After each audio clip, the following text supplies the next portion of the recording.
Welcome back to Reproductive Rebel, the podcast where we question everything we've been taught about our bodies and reclaim the wisdom that was never supposed to be forgotten. Today's episode is a special one. Long before clean products became a marketing trend, before ingredient transparency was even part of the conversation, one woman was already asking the question that would spark a quiet revolution. What are we actually putting against our bodies every single month? My guest today is Susie Hewson, founder of Natracare, one of the original advocates for safer and more sustainable menstrual care. In the late 1980s, Susie began challenging an industry built on plastics, pesticides, and silence. She believed women deserved products that honored both their bodies and the earth. Oof, I got goosebumps saying that. What started as a question became a movement. In this conversation, we talk about the hidden ingredients in conventional products, how environmental activism and reproductive health are deeply connected, why menstrual products are still a political issue, and what it really means to be a reproductive rebel. If you have ever wondered what is actually in your pads and tampons, or why menstrual care still needs advocates and disruptors like Susie, this episode is for you. Let's begin. Hi, I'm Adrienne Irizarry. I'm an East Asian medicine practitioner who is passionate about women's health and helping women to live their best lives. My goal is to put you in the driver's seat of your health, offering holistic solutions for a symptom-free life. Statements made in this program are for educational purposes only and not intended as a substitution for medical consultation or advice. We do not claim to diagnose, treat, or cure any diseases. This podcast is inclusive and welcomes all gender identities. The focus of the program is on biological function, and we will use the term women throughout, but it is referencing physiological and social challenges for biology, not identity. Come as you are, I am happy you're here and welcome all performances of identity. I hope you find something helpful in this show.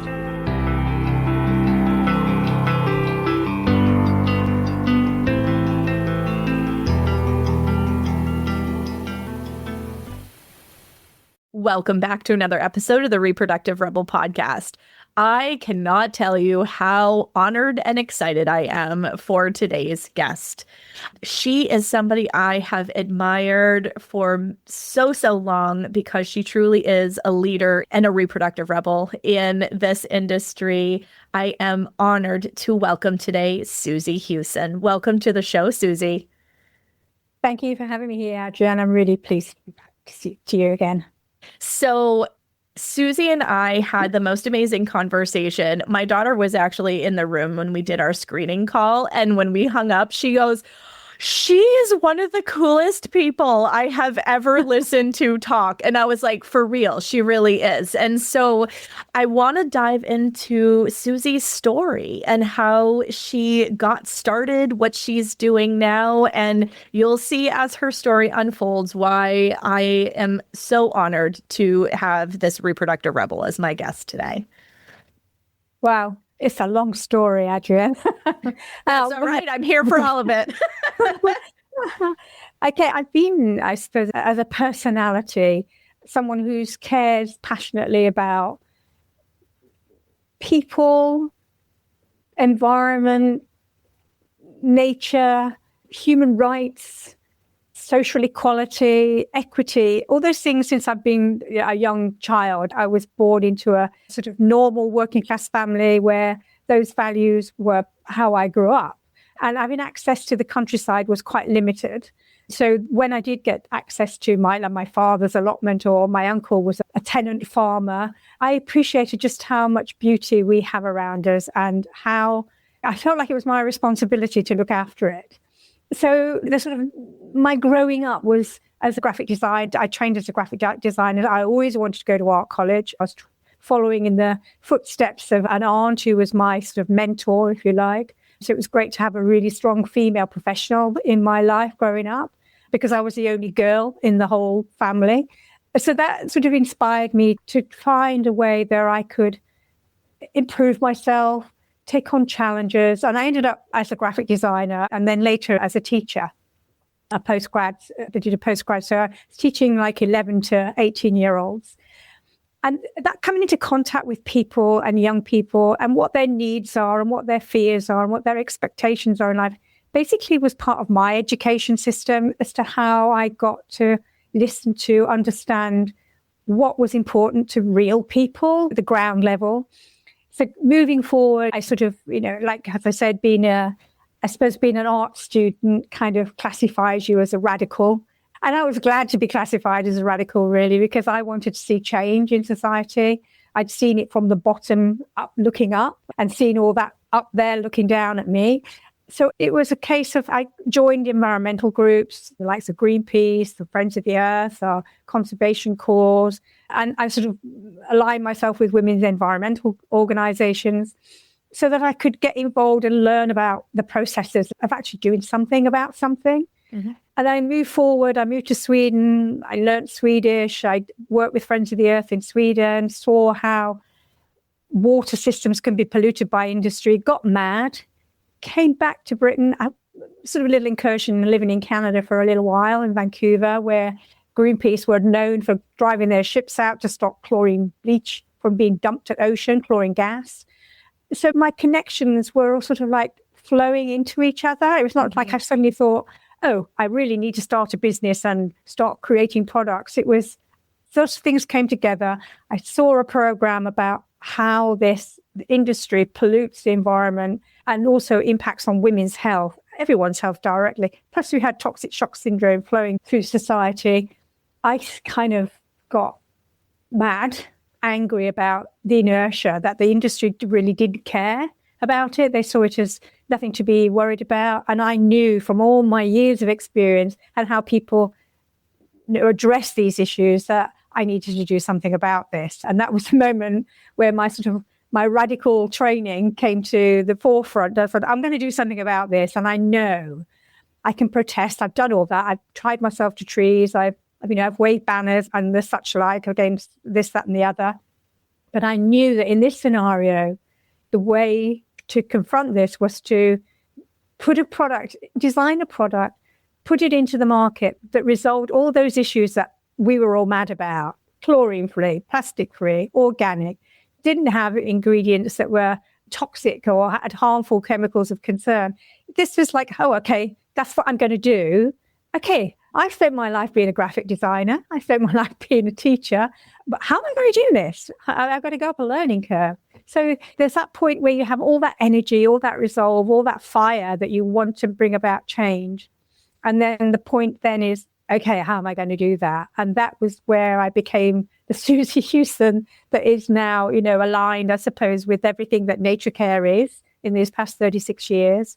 It's been a long journey. It's been one that has been confrontational in that the things I was talking about upset the status quo in the industry. Mm-hmm. And they didn't like that I was talking about those things, but didn't stop me.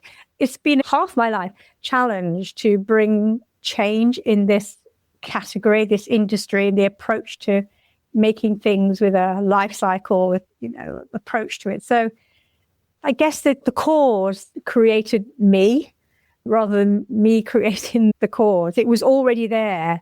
It just needed someone like me, I suppose, to say, okay, I'm going to do this. And then that was it. That was the flow of the story, how I am 36 years later. The ticks that I have against done that. Now I'm going to be doing this. I love that. I love that. So just from that, environmental activist, the fire in her belly, leading her in the direction of creating change in the women's feminine health product industry. Absolutely. Couldn't get any more reproductive rebel than that.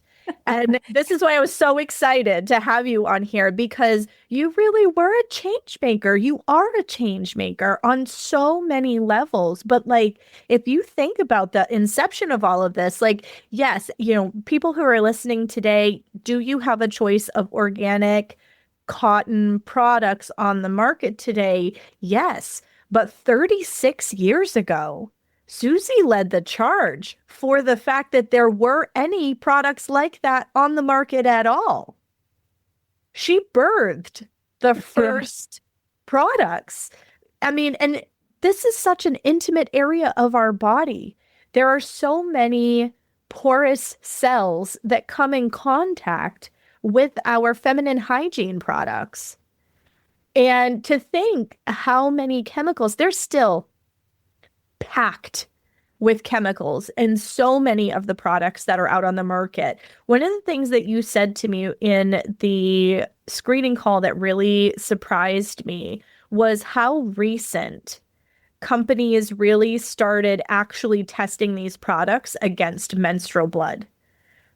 That wasn't even done then. They were making products to, quote unquote, help us control our cycle so that we could manage it in a hygienic way. And yet, not only were they putting chemicals in all these products, but they hadn't tested it on menstrual blood at all. Yeah. And there is controversy about that even now, because I don't know if you looked at the work that came out of Columbia University with Catherine Schilling, where she's been looking at heavy metal contaminants in tampons. And the industry is, there's a sort of flow of standards are voluntary. They're not regulation. There are standards. And there is still no regulations controlling period products. There are things that are classified as a 510K as a medical device, but that doesn't control what the processes are and potential contaminants. So it's a case of the changes that are coming are only as a result of pressure from pressure groups, people like me, researchers who are not aligned with the industry, because a lot of them are aligned with the industry in that they are maybe their, go-to researcher.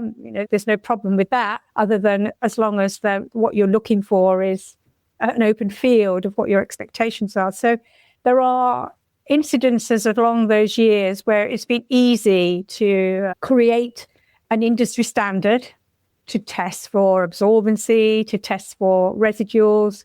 OERCO-TEX, which is a standard really that's aligned really with baby products. In their standard for VOCs, as an example, volatile organic compounds, of which not all PFAS are VOCs, but VOCs are all PFAS, that they only test for 14.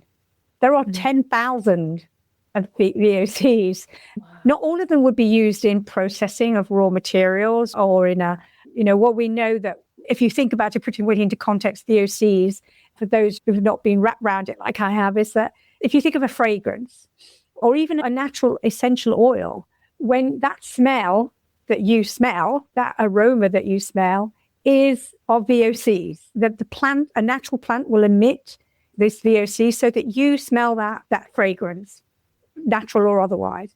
So not all VOCs are harmful. Some people may react to natural VOCs when they smell them. I mean, that's not unusual. I know people who are allergic to bergamot. It's a natural product. But there are synthetic ones that exist in the environment, and they are kind of come along from the processing of the raw materials or the addition of fragrances or the addition of lubricants, or these are things that are not listed on the products as intentionally added, because the argument is, okay, we didn't intentionally add them, they just part of the process. Then my way of thinking is that, well, then change that. If you just change to using blood, then change that. If the feedback says we are finding heavy metals and VOCs in these products, it's not to try and change the testing method or look at, how extractable are these in a living body? It's a margin of, okay, let's look at the raw materials and the processes we're using, feed that back in, and let's see how we change the design of those products, the kind of raw materials. For me, when I was doing this, and I'm looking at, I'm a risk freak. I guess I use the word freak in a very positive way. I don't say I'm totally risk averse, but I see a risk assessment in everything I look at. And when you do that, you're working along the lines of a precautionary principle that if you think, okay, there are heavy metals that have been detected, whether absorbable or extractable, we don't know if in the vagina that these heavy metals can be extracted. So if the answer is from the industry, say, okay, then let's not test for extractables, but you don't know in a sort of 3D way whether there are some conditions in the vagina where they may be extracted. That's not a precautionary principle. That's looking at a way to change the system so that you're not actually calling out those findings. And so there is movement. There are other, some fantastic women who are working in research, looking at the reproductive vaginal health implications of these products.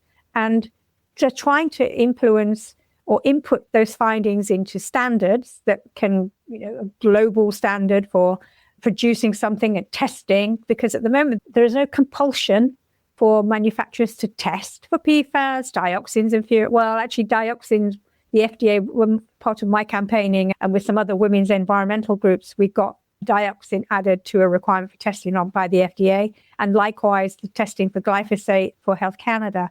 But this comes from women calling out this, why are you not testing for this? Why are these organized? So it's pressure groups again. So I guess I've said this before so many times, we women are a class of individuals who've been used for testing through marketing for decades, for probably hundreds of years, to be fair. So, we are the test ground for these processes.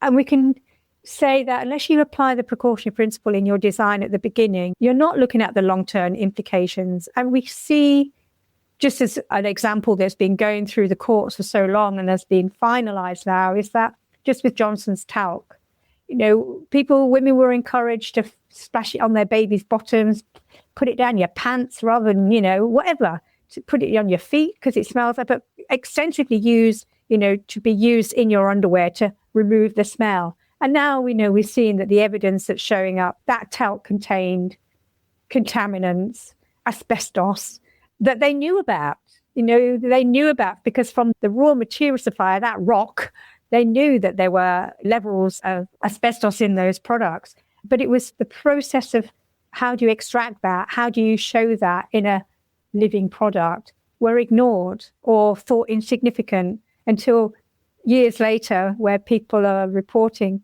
cancer. The burden of proof is on those people who had the cancer to prove that it was the talc that caused it. It's the wrong way around. We shouldn't be the test labs and wait for, several decades to see that we get to the point where, we should never have used this product. Should never have used talc. Why do you need to use it anyway? Should you be using, talcum powder that is sourced from a product, a rock that contains contaminants that are toxic to the body? So women are there to be tested upon in the absence of a regulation. And then we are also at that point where we have to challenge that this is the cause. And I don't think that's the sensible approach to women's health. And I've seen examples of that. Toxic shock syndrome was a classic example of that, where brands were putting super absorbent fibers into the tampons. They had some of their own evidence, but it was ignored in the process of driving sales, of driving a market, creating a market. And the sort of objections, the reporting, the findings were then, tried to be dismissed as a consequence of those things. So it's a sad place where we have to challenge consumer goods on the basis of potential risk to health. And especially because we women with our reproductive systems are so sensitive to these with endocrine changing chemicals, just vapors, that we've not been considered. Women's health has not been considered in the development of products or in the authorities that overlook the control of those products and their potential impact on women's health. That makes me mad. Oh, it makes me mad too. And hence why this show exists. Yes. I mean, this is exactly why this show exists, because, we're looking at epidemic levels of issues with fertility, and the people who are in those childbearing years right now were literally raised on, not naming certain brands, but big name tampon brands. And I can't tell you the number of clients that I've had where they're like, yeah, I learned about my period when my mom passed a box of tampons through the door and said, figure it out. Not only do we have a colossal way to go in terms of body literacy education, but a lot of the women who are in those years right now who are trying to have children and who are really struggling, glyphosate, such a huge aspect of that. Your squamous cells are some of the most porous cells in your whole body, and that is what lines your vaginal walls. like anything you put in there. The reason a progesterone vaginal suppository works the way that it does is because you are so able to absorb its properties at the source. So why, it boggles my brain, and it makes me equally as fired up as you, Susie, that, we're given these products and it's like, oh, you're having an issue? Well, less than 5% of the NIH budget is designated to women's health related anything, let alone looking at how the products that we're using are affecting our long-term overall health, but particularly our fertility and our reproductive health. Absolutely. We're a blind spot. We've become a blind spot. And that blind spot is being distracted by, marketing claims and where we've been portrayed as, we want to make you more beautiful. We want to remove your wrinkles. We want to, make you thinner. We want to make, your skin radiate. We want your hair to be thicker. I mean, to be honest, I'd love all of those, but I'm a sort of realistic type. I'm happy to be a person that lives in a natural lifestyle, and I can accept my aging. I can accept that I'm only 1.5 meters tall. That's just a bit over 5 foot, but I'm strong. I'm active. I'm educated. I'm informed. I'm active in challenging these things, but we are still emotionally. And that's not a weakness. I think women's emotional proposition is a strength. I think it's a superpower because that makes us empathetic. Is the weakness that they exploit to manipulate us and to blind us, or to, to not look at the long-term impacts. Another example that, it's not really related to our reproductive health, but it could be, in that there was a case in France some years ago where women were having cosmetic surgery, breast implants, and certain private sector clinics were using silicone that wasn't medical grade silicone. So these women then were finding, these women some years later, as it showed up, was this silicone is migrating in their bodies, and they all had to be removed. All these women had these removed, but they did not know what to extent the silicone had migrated through their body. Where natural organisms are very adept, cellular structures are very adept at moving things around. That's why there's so much plastic in our bodies now. That's why there's so much PFAS in our bodies now. We're aware of the natural burden that we're having to face because of, industrial buildup, contaminants in our water, general things that are added to, like carpets, formaldehyde. So every time you walk on a carpet, every trade show that we ever went to, where they put down the new park carpets and they throw them at the end. There were so many women who come to me and say, have you got any tampons or some pads? Because my period started. I wasn't expecting it to start. That's because you're kicking up all this estrogen. This estrogen, the formaldehyde is affecting your estrogen. You're basically kicking hormones interrupters up around your body. So we are in a world of toxic overload. And so it's been known that with the products that we wear and use, should not be contributing further to that burden. And clearly, the reason why that burden exists in the environment is because those products have been made without recourse to looking at what is the long-term impact on our habitats, on our water, our soil, our air, which ultimately is always going to impact those living beings, plants, animals that live in that habitat. We're in a sort of, experimental soup that we're being sometimes criticized for calling out. I'm not afraid to call out because I never say anything I could never defend in court. I've never had to defend anything in court. And I'm happy to be, the kickball, if you like, when industry suddenly, wants to fire something at me via a lawyer or whatever. We'll deal with it. We'll respond to it. And you've got the same thing with Greenpeace in just occupying an oil drill. I had a slap, $325 million case, but not for an oil spill, not for a sort of, crime of injury to people, but just for protesting, just for calling out, this is not good for the world. It's not good for our environment. And being the protester, we can be a protester in many ways. We can protest by, you can be a bit like me, I suppose, but it's be a difficult life. Or you could just protest with your purse.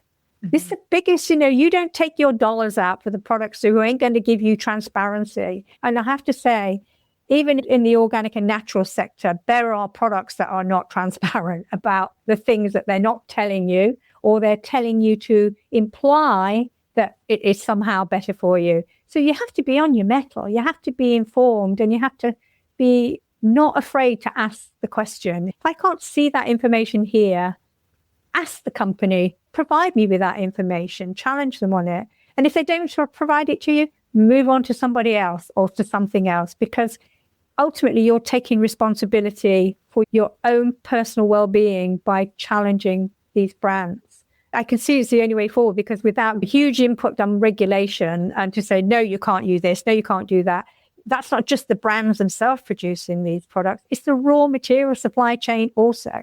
Mm-hmm. And lack of oversight, where there are a lot of products that are made in China. And I'm not saying that those products or those manufacturers are in some way inferior to products made in Europe or in America or in South Africa or anywhere else. But the transparency of, how products are made, or what the contaminants that are from the production of those raw materials are going into the water supply. You're also taking responsibility for other people's well-being in other parts of the world. But here's the rub. Those rivers run into all the oceans, and that ocean water circulates our planet, and ultimately everyone is impacted by what happens overseas. So regulation would be really great, but it's not going to come.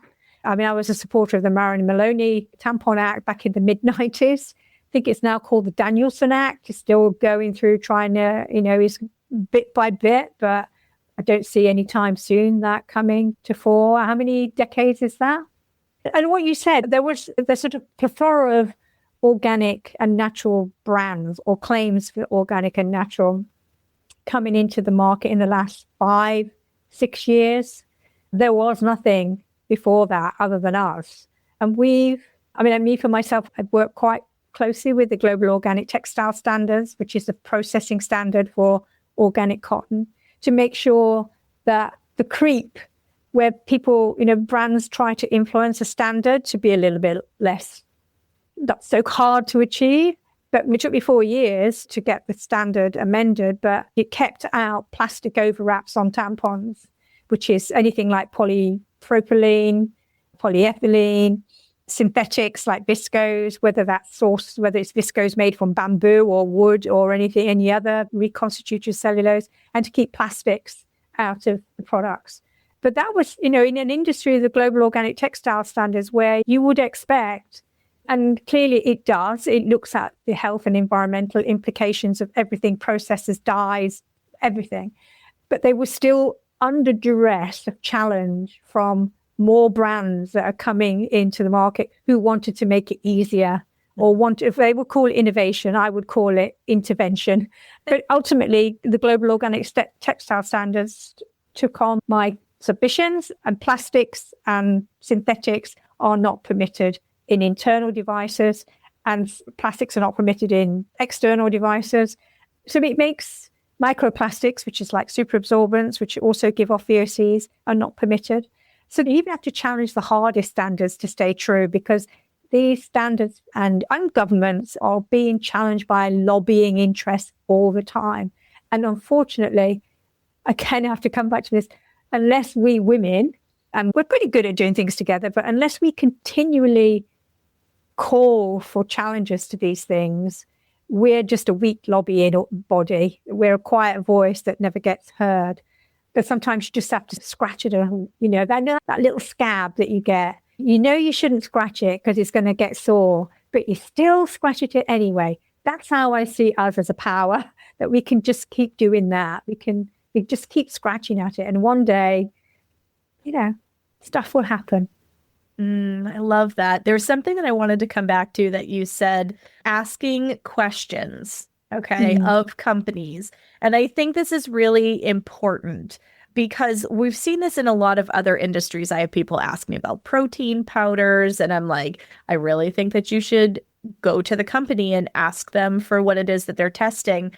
So when you are looking at feminine care products, what kinds of questions would you advocate that our listeners ask to those companies so that they know where to appropriately put their buying power? Whoa, this is going to be controversial, isn't it? Okay, I was one of those people who am vegan, so I asked my protein shake manufacturer, a British company, to show me their heavy metal residuals, and they did. And it conformed to food standards. And I said, you need to put this on your website so everyone else can see this, because I would have not bought this protein powder anymore. So that was a very positive response from a company that was honest, transparent, and cared for its consumer and also cared for its product. And they said to me, oh, yeah, we used to source the protein pea powder from China, but now we don't. They've got sourcing controls. So that's great. That's a great example. So in the organic and natural category, there's a lot of claims for certain materials that sound lovely, sound nice, and bamboo is one of those. And I'm guilty of having drawers full of socks that are bamboo. I could have saved my money and just, if they'd been labeled as viscose, as they should have been, it's just a viscose fiber, okay? And then the Federal Trade Commission took task with companies that were producing products like clothing for bamboo, calling them bamboo fiber, and it's viscose. And they brought a ruling on it. And one of the reasons why they brought out that ruling is because the claims that surrounded it were, you can call them greenwashing, or you can be honest and call them lies, where people use terminology to give you a sense that something is beautiful and natural and harmless. Those people who are looking to buy those kind of products because they think it's safer for their health and safer for the environment are persuaded that this language that is on the packs is fulfilling that requirement. What the Federal Trade Commission did was to state, well, okay, if you look at the processing of bamboo, it's a patented process that's owned by the Chinese. I feel like I'm knocking the Chinese because I really don't want to do that. But it's a patented process, and it's a very toxic process of taking bamboo and turning it into a fiber.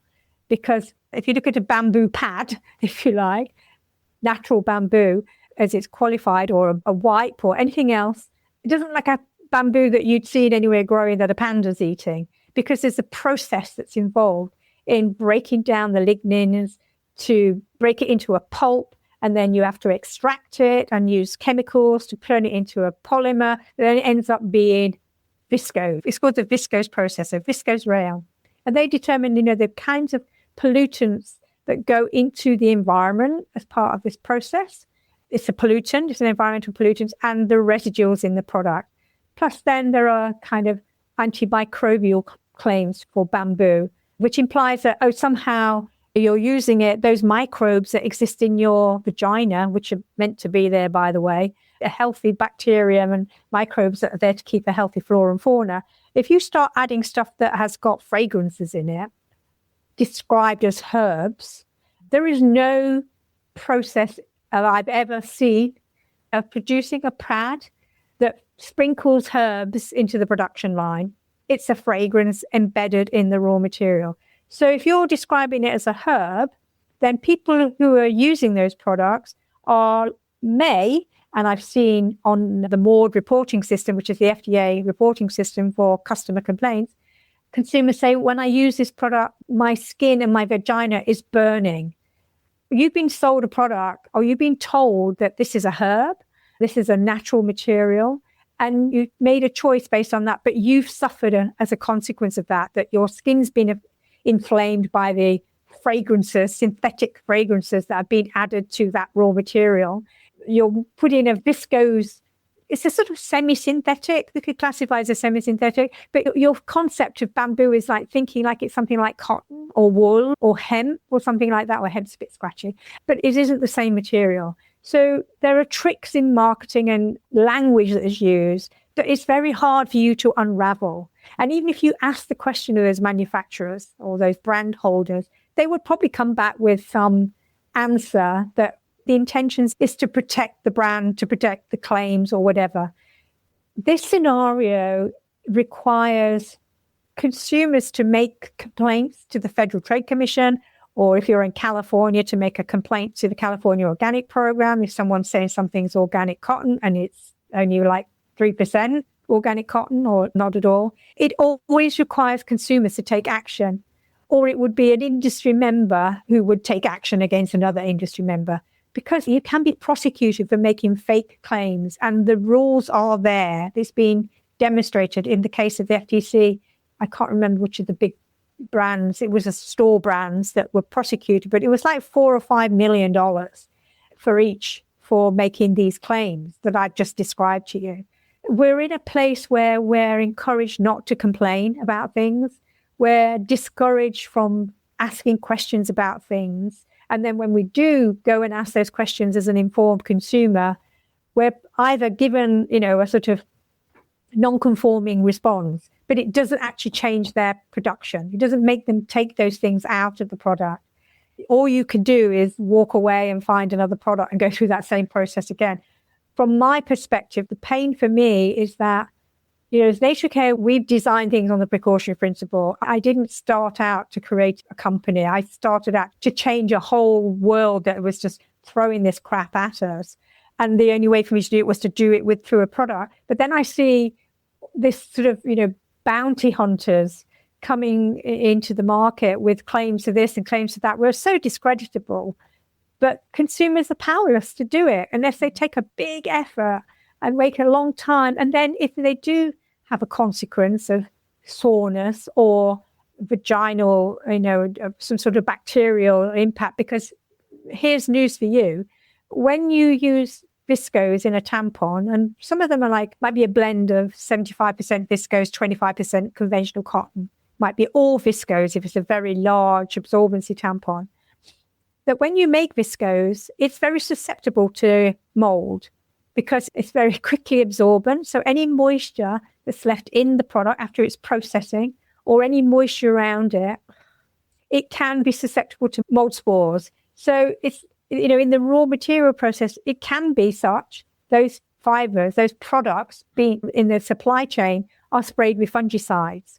This is we don't know what impact very low levels of fungicides or pesticides or dioxin or PFAs or VOCs or anything else you want to put in there over an accumulative effect on our bodies going forward, because it's not ethical to start testing on real women. Well, in a controlled scenario, we are being tested on all the time, but it's not enough to say there's no toxicological data available to show the cumulative impacts of these products on our bodies. And then when you're not getting real information from a product, from a brand, and when you ask, you're being fobbed off for asking questions or to not be concerned, you can feel discouraged by it, which is why I'm here, to make them make these answers. When that FTC complaint went in from me in December 2024 about these issues, unless we raise the issues, it's never looked at. Mm-hmm. We just keep going on with the same old. And as the incidence of endometriosis increases, and in the past, there's Japanese studies that pointed to the incidence of dioxin residuals in a tampon, or the amount of dioxin residuals detected in a tampon, and the incidence of the severity of endometriosis was quite demonstrable. These are things that we shouldn't have to be, periods are natural. In the US and Canada, tampons are classified as a medical device, a class 2 device. It doesn't mean that they're safe. It means they're controlled. Mm-hmm. They come with risk. Toxic shock syndrome shown there was a risk. The higher the absorbency, the greater potential risk for developing toxic shock syndrome. The kind of fibers that are used that can, change the microbiology or impact on the way the absorption or the way bacteria is retained. These are all things that are, risk comes with everything. And you try and minimize those risks by, don't use a tampon continuously. Okay. The recommendation is you can use them up for 8 hours. I would say that's a long time. If you're not changing it for 8 hours, you probably don't have enough blood. You're not producing enough blood to merit using a tampon, because if it lasts for 8 hours, I would say 4 hours. But continuously, if you're using them in the day, don't wear them at night. Or if you're using them at night, don't use them in the day. So you've got 8 hours You don't want 24 hours of continuous use. These are ways to mitigate that thing.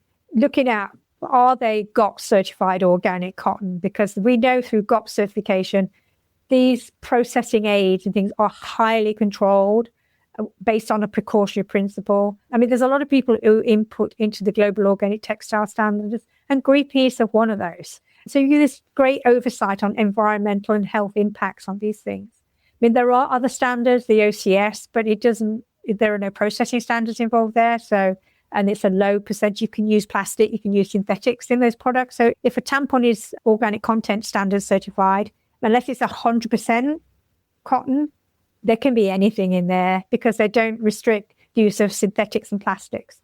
That they have a different objective for their scheme. So if you choose a tampon, I would say, well, I'm not just saying it because mine are GOP certified, but what I have been involved with the GOPs for 26 years, there is an objective for keeping users safe and keeping the environment safe. So it is, I guess all the work is down to us again as women. But in the background, there are people like me, there are people like the Women's Environmental Networks, Catherine Shearing, who are pushing for controls that are looking at the health of the user in these categories. And tampons and pads, reusable products, unless they, there are reusable period underwear that are full of PFAS. There are, yes. And, this is like, none of them would pass the California Proposition 65. They certainly would not pass any of the European regulations, but they still exist in those products because there's no controls to prevent them. Mm-hmm. Governments are talking about banning PFAS in things, but it's already in our water supplies. It's already contaminating us. The horse has left the stable. The damage is being seen. We want, for the benefit of women's reproductive health and our long-term vaginal health as women who don't want to have to go through chemo because stuff's happened in their bodies that they didn't foresee happening. We don't know what these impacts are because, as I just said, there's no long-term toxicological analysis of using these products in situ over a long period of time for these kind of contaminants. But we can be sensible and say, well, by choice, would I put that in my mouth because of the same cells in my mouth? Yeah. Would I put it in my mouth and keep it there for 8 hours or maybe all night and all day? Would I stick it inside my cheeks and be happy with that? No, is the answer, because we focus on the idea that eating something can have an immediate effect because we're looking at, drinking something, eating something, we could be dead or we could be ill. But that thinking about the absorption through those epithelial cells and those mucosal membranes are exactly the same as your cheeks. Yeah. We're told to not worry about it. Oh, that's so wild. I did want to ask you about, you had mentioned menstrual cups, and I definitely want to touch on the period underwear part. Okay. Just recently, there has been a little more press. I've seen it over the course of the last couple of years, there's been a little bit more press around forever chemicals being in period underwear. And I think it goes back to, in part, what you were saying about viscose. Guys, viscose, especially when they say bamboo viscose, do a little more inquiry, please. I know that Canadian standards in terms of their period underwear are a little more stringent than they are here in the United States. Overall, do you feel like, because I understand it from now we're not putting things into landfills perspective. Mm-hmm. And I think there was some good intention there behind it from a, disposable waste perspective. But overall, do you think period underwear are a good idea? And I'm also going to extend that to menstrual cups as well, because I know that there are a lot of people that use discs and cups. Yeah. Okay. So menstrual cups for collecting period blood have been around for a long, long time. And the original one was a rubber cup. And the Women's Environmental Network in the UK sold the rubber cup to raise funds for their environmental and health projects. And then over years, well, a long, long time, they were always made of rubber, like the contraceptive disc was rubber-based. Just headline news for those of you out there, I used the disc and I ended up with pelvic inflammatory disease, which took 7 years to be detected, caused all sorts of scarring in my fallopian tubes, all sorts of pain and things. I did manage to have children, but every period was really painful. And they did say I was a high risk ectopic pregnancy. And that was as a consequence of using the disc. Mm-hmm. So there are reasons why this can happen. There have been incidents of toxic shock syndrome with menstrual cups. It's not unknown. So over time, and more recently, the menstrual cups have been made from silicone. And if they're not medical grade, well, if you're a vegan or a vegetarian, medical grade silicone has to be tested 4 times. There are 4 very horrendous animal experiments that they have to go through to be classified as medical grade silicone for every batch, not just once in a lifetime. If it's not medical grade silicone, we're going back to that story of the French implants. Mm-hmm. It's going to migrate in your body. So you need to be careful, especially with e-commerce. You need to be careful if you're going to use a menstrual cup. What is the source? Many of them are made in China. They're very good at making these products, but many of them are medical grade silicone. But you need to be conscious with e-commerce as to what is the validation and credibility of the claims. Who's doing that validation? Who is checking that in that process that you have no oversight on? Because these are branded products. These are not manufacturers. These are people putting their brand name on a box and they're buying it in. And many of them are all the same. So you need to be confident that the brand name that's on that box has validated that supply chain for you, that they are sure that this is a medical grade silicone. But still, it won't last a lifetime. The more you use it, how you wash it, it degrades the surface. And where there's degraded surface, there's little pit holes that bacteria will breed. And that bacteria, which has been shown very similar, if it's a TST1, which is the menstrual bacteria that Staphylococcus aureus produces in the presence of a tampon, then that's where the risk for toxic shock syndrome is. So the fact that they last a lifetime, they don't or shouldn't, unless you are really looking after them and washing them properly and checking that there are no pits in them. One says you see any pits in them, and if you've got long nails like I have, and you're handling it roughly, every time you scratch it, it's a surface that can be colonized. So you still need to be mindful of that. At the end of life of a menstrual cup, a Diva cup or any other silicone cup, there's so many of them, but I would say Diva because that's probably the most one that we know the name out of work. But just as an example of a medical grade silicone cup, that at the end of life, the only thing you can do with it in recycling is to turn it into engine oil. You basically melt it down and it becomes an engine oil, a silicone oil. That's your only use for it. Otherwise, if it's sitting in a landfill site, it's just going to sit there forever. So that's the silicone cup. For period underwear, a big scenario that I guess that sparked the PFAS was the Thinx underwear, yes, which was a startup. Again, those products are largely made overseas in the great Asian innovative capital of the world, very cheaply. I can see them. You can go to Alibaba. You could just buy directly from Alibaba in China and buy them for $1.25. And the issues with them is it's not necessarily the base material of being bamboo, although bamboo is a polluting process of viscose, because it could be viscose from any other kind of cellulose, or it could be polyester or a blend of that. It's the coating that prevents the leakage. So PUL, it's a polyurethane laminate. That it's the same thing that they put on sports jackets. If you want to go out in the rain and you don't want it to get wet inside you, it's coated with polyurethane laminate. And that's what they're using. It's PUL, which is where all the PFAS are. I mean, if you're wearing a sports jacket that's waterproof, you're also probably exposing yourself to a considerable amount of PFAS. So that's where, in that area where it was protected, or the claim is to protect from leakage, is where the PUL is and the PFAS. When the Women's Voices for the Earth, I know they've changed their name now, but I can't remember what it was, so I'll call them the Women's Voices for the Earth. When they examined them and looked at them and they found huge numbers of PFAS in there and other chemicals, and they questioned the brand and said, all this stuff in here. And their response was, and this would have been, imagine you're the consumer asked this question, their response was, and they were earnest of it, and they were probably convinced that this was okay, was to say that if you wash them 3 times before you use them, that should get rid of the PFAS. My response is, well, thanks a lot, dude. Now you just put it into my water supply and I didn't even want it there. Mm-hmm. So it's not, it's just shoving the problem somewhere else. You say, okay, just wash them 3 times. That's fine. But you're now polluting your own environment, everyone else's. With the reason why they call forever chemicals is because you cannot get them out of the environment anyway.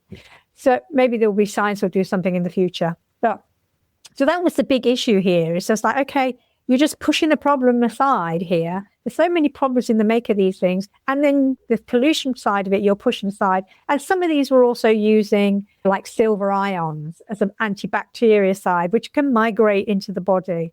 And that, if you're not, so that is, I get mad about this. So you produce something that is, reusable. Now, there are no standards to control, okay, for how long are they usable? Mm-hmm. How do you wash them to retain that usability? The reality is, if you're wearing them, how many times, if you've got 3 pairs and you're wearing them 3 times a month and you're washing them, you probably shouldn't have them for longer than 2 years because they're getting knackered in that time. Excuse my French. But, they're all the seams, the seams are sewn, so they're going to leak anyway, but there you go. So the functionality of that product is going to decline. And it depends on the quality and what their claims are for, these design things. But so what's going to happen to those pants? Any polyester product that is going, also just if they are polyester, which a lot of it is, it might be recycled polyester, it might just be polyester, or it might be bamboo with polyester. They're never pure bamboo. When you wash them, those polyester fibers are also coming into your water supply through the washing machine. It's something else that you're imbibing. It's coming through your food supply. And there is no free lunch with this. So whilst it might be, they're reusable. Yes, you can reuse them for up maybe 2 years, maybe a bit longer if you're really careful. Each time you wash them, you're releasing polyester fibers into the environment. You're releasing PFAS in there. There might be some brands out there that have found a way not to use PFAS, but they probably wouldn't function very well. But once you've raised the awareness, there's other ways of looking at how you can protect from leaking. But the end of life is, what would you do with your regular polyester knickers after you've got a few holes in the side, or they don't, you don't need them anymore? They go to landfill. Mm-hmm. If there's a recycling facility that will take them, cloth fibers, there's so many mixed ingredients in there, it's quite difficult to recycle them. It's like, my phone, I haven't got my phone. My phone is a Fairphone. Any part of that phone, I can swap out components if they, what if I need to. And at the end of life, everything is recyclable because you can take the phone apart. Well, if you've got a regular, Apple phone or anybody else's phone that's so technologically, intricately designed that it's impossible to recycle those parts, to take out the bits that are useful. It's the same with these pants. They've got so many different layers and components that it's quite hard to actually take them out and recycle them. So they probably end up being burnt or dumped in a landfill. So there is, yes, you're not using disposable pads. For as I designed our pads to be compostable in industrial standards, but you could also put them in your domestic compost bin or a hot bin or whatever. But there's never a free lunch. If there is never going to be a product that, whilst it's reusable for considerable months or a couple of years or whatever, that ultimately has got to be recycled in some way. So that's just pushing that thing down the road. So to be mindful of that. You're not saving the planet by buying washable period underwear. You've probably created some devastation already where the raw materials are produced. You're probably creating some devastation the first time you wash them, or second or third time you wash them, and every time you wash them because there's polyester. That, I think, again, is just looking at the quality and the ingredients disclosures. In North America, there is no rule that says that you have to have a full disclosure of ingredients. I once confronted the FDA on this and said, this product is not declaring its full ingredients because it's got this and this in it. And the response was, nobody expects an ingredient list to be a full list of ingredients. And my response was then it's not an ingredients list. It's a suggestion of what might be in there. So be careful of, there are some states that have got regulations that require manufacturers to declare are all intentionally added ingredients. Mm-hmm. So that doesn't say, okay, does it contain heavy metals? Because they would class that as a non-intentionally added. It's a consequence of processing. Does it add PFAS? Well, it's not an intentionally added ingredient, so we don't have to put it on there, but it's probably part of this, water repellent thing. These are questions that, customer complaints lines are trained to give you what you want to hear. They want to reassure you that you're okay, you're safe, you're healthy, don't worry about this. But there is no overlord that is pointing at all these products and saying, we really should look at how safe they are. That was the Carolyn Maloney Act way back in the mid-90s, and now the Danielson Act, and it still hasn't got enacted because there's people who either don't sign up to support it or they're lobbying not to have it come out. It's a continuous battle. We all have to be Boudica, I'd say, in this. Keep challenging and calling out lies. I mean, we've got social networks. Greenwashing is the polite way, as I said, of telling a lie in order to get you to part with your money and trust that you're doing the best thing for you or whatever. And if you find it out, and don't be afraid to call it out, make them explain their way. And that way you can either encourage them to change, or you encourage, some kind of regulation or action to stop those claims being made, or to get something, that material, that PFAS should not be used in any, well, it shouldn't. They should never be used in anything and never, ever should be for anything. But, somewhere, some states are going to stand up and say, no, we're going to ban those. You can't use those. Plus, then you've got to control e-commerce. Mm-hmm. When stuff is coming in from overseas that, what's their provenance? It's so easy, there's no one in between you looking at and inspecting on your behalf to see, is this healthy and safe for you to use? That's one of the consequences of a free commerce and an e-commerce. I mean, I've done this myself. I mean, I didn't even know I was buying from a factory in China. I actually ordered a hat because I was getting my MBA. It didn't arrive when I needed it because it was too late. It cleared all this import documentation. But I had no idea when I looked at the website, because it looked like a UK website, I had no idea that when the minute I put my order in, I gave them my money, they placed an order for that factory to make that hat that then was shipped to me direct from China.